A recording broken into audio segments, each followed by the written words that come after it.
일본의 중앙은행인 일본은행이 금융정책 결정회의에서 17년 만에 금리 인상을 결정했습니다.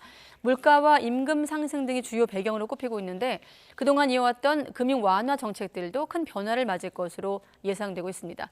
일본 현지 연결하겠습니다. 김세호 특파원. 네, 도쿄입니다. 네, 먼저 일본의 금리 인상 폭이 얼마나 되는 겁니까? 정책 변동이 있을까요? 네, 일본은행은 이틀간의 금융정책 결정 회의 끝에 2007년 2월 이후 17년 만에 금리를 인상하기로 했습니다. 경기 부양을 위해 금리를 매우 낮은 수준으로 억제하는 대규모 금융 완화의 핵심인 마이너스 금리 정책 해제를 전격 결정한 겁니다. 일본은행은 2016년 2월에 도입한 마이너스 금리 정책을 통해 마이너스 0.1% 단기 정책 금리를 적용해 왔는데 이번에는 0.1%포인트 올려 단기 금리를 0에서 0.1%로 유도하기로 했습니다. 일본은행은 이와 함께 자국 기업의 주식을 사들이는 상장 주식 펀드 매입, 그리고 국채를 무제한 매입하면서 국채 시장 금리를 직접 통제하는 수익률 곡선 등 대표적인 금융 완화 정책도 중단하기로 했습니다. 금리 인상이 결정된 직후 엔달러 환율은 예상과는 달리 약세를 기록하면서 달러당 149.2엔 선에서 등락을 거듭하다 오후 3시 36분쯤 150.43엔까지 올랐습니다.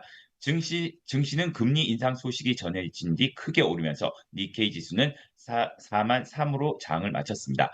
교도통신은 일본은행이 시장 예상대로 금융 완화 정책에 변화를 주면서 투자자들이 안심하게 된 점을 주요 원인으로 꼽았습니다.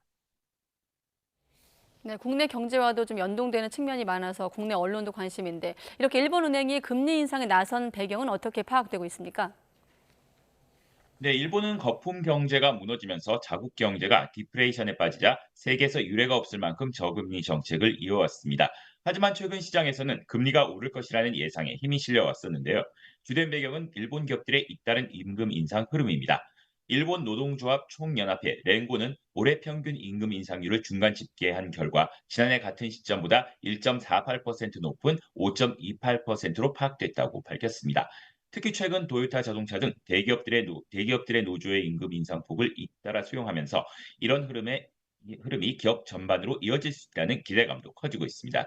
지난해 소비자 물가 지수 역시 3.1% 오르며 지난 1982년 이후 최대치를 기록했습니다. 일본은행은 그동안 마이너스 금리 정책을 변경하려면 물가와 임금 상승의 선순환을 확인해야 한다는 입장이었는데 이러한 조건이 이미 마련된 셈입니다. 하지만 증시와 부동산 시장 등에 부정적 영향도 미칠 수 있다는 우려도 제기되고 있었는데요.